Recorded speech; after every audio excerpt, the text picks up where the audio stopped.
Here's another little tip for you guys if you're going to do these Q-jets by yourself.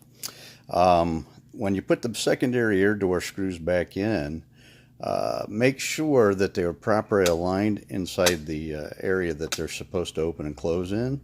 And sometimes what will happen is these screws here in the back that hold the top onto the top of the carburetor, they're a long screw that goes through the top, about this long right here.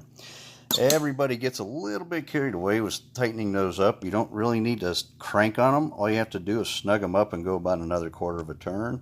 But if you find that the air door is not opening and closing all the way properly, sometimes what will happen is whenever somebody over tightens that screw, this will bulge right here on both of these screws and catch that air door and won't let it move freely.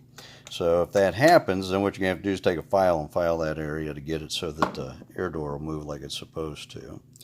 Something else we're going to show you here real quick while I got you. I'm going to flip this thing over and we're going to show you how you adjust the secondary air door spring tension. This particular carburetor, because it's a later model, has a Torx screw in here.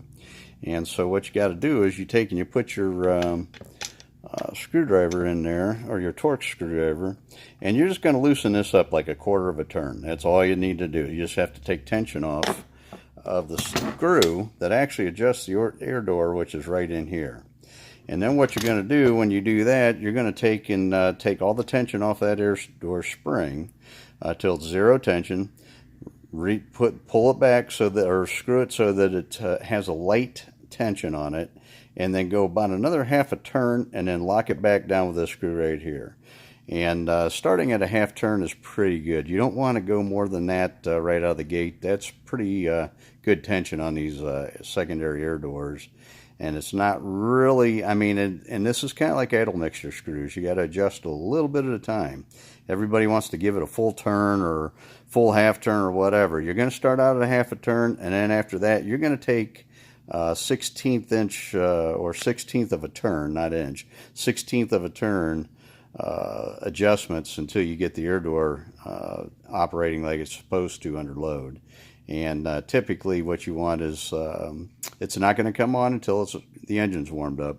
But when you're accelerating, you want to be able to hit it, and the thing, I know everybody wants to hear them secondaries come in and howl, but what you need it to do is it needs to come in gradually, and that's the way it's designed and properly the proper way for it to work.